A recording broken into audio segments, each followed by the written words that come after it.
It's One Piece time! Hello, welcome to another figure review. Today we're gonna have a look at the Figuarts Zero One Piece Nami. This figure is also known as Cat Burglar Nami because Figuarts Zero, you got a lot of Namis. And yes, Figuarts Zero, everybody. Don't review that very much, but I got this one as a birthday present from my buddy Zach. Very appreciative of that because I love Nami and I love me some One Piece. And Figuarts Zero, overall it has great quality, but they have so many of them. To really follow that line is insane. Like, you have all these figures, which is based on the artwork, and I usually don't look at the box, but I like what they did there. You have like the original artwork, and you got all these figures, which I don't have.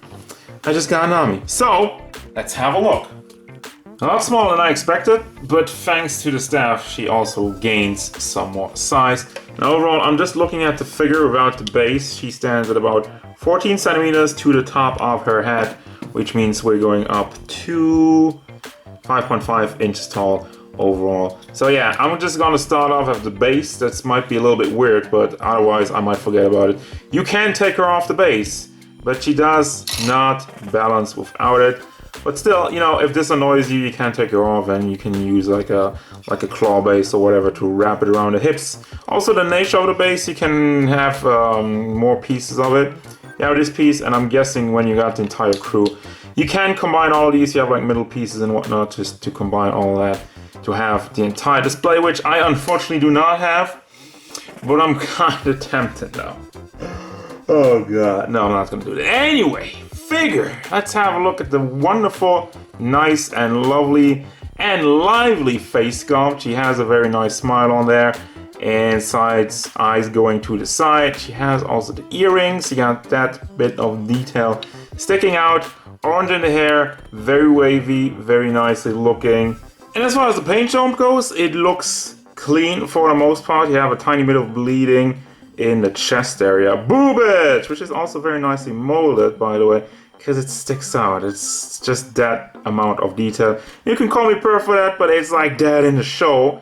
So I'm free of any criticism. Well, I'm never free of any criticism, but I don't care. Then you got the tattoo on the side and a little bit of coloring problems on her forearm. That I'll get to that in a second, but you got the lock part and a nice golden metallic ring that is completely loose, so you can move that up a little bit. You have some wiggle motion with that. Speaking of metallic, the entire staff is coated in a nice metallic paint job as well. Now for the orange, you got a little bit of an issue here on the forearm, but overall they put on some orange, a little bit on the elbow, which is fine, a little bit under the arms, and a little bit where like cracks and whatnot are, especially on the boobage, and down here around the pants, which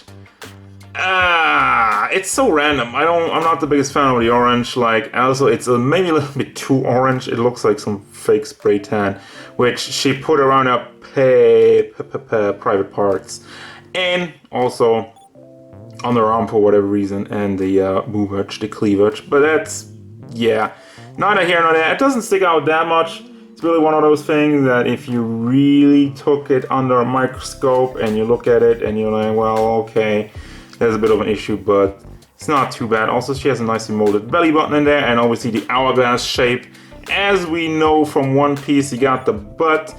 And as far as the paint job on the pants go, I love it. It has like a nice denim wearing look where it's a lot brighter in the parts where it's more stretched and a lot darker around the knees. And the butt crack once more. Overall, you got some more detail on the sides and going down to her shoes. Even like the toes are nicely molded. She's like it's getting very, very small at this point. And you got a shiny, more orange going on for the shoes. And as we mentioned, the base has some painted on detail. This is not molded on, although you kind of feel it. Maybe it's like more like a thick printed on lines over there.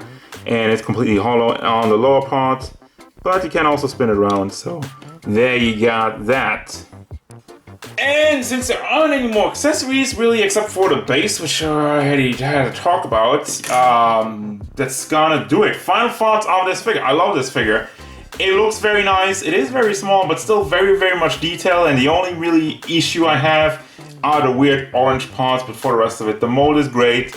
The pose is great also, which I didn't really talk about that much, but it's really more a dynamic pose. It's fun. She has a great smile and whatnot. It's not boring to look at, and that's really important if you're having a statue which you can't articulate. There you go. So I do recommend this one at the price point. It's very nice, very cool looking, and I like the smaller size for a change. That's gonna do it, guys. As usual, thank you very much for watching. Don't forget, if you enjoyed this review, hit it up with a like and subscribe to the channel so you can stay tuned for more figure reviews, card game stuff, and whatever Nami wants. Like less weird orange.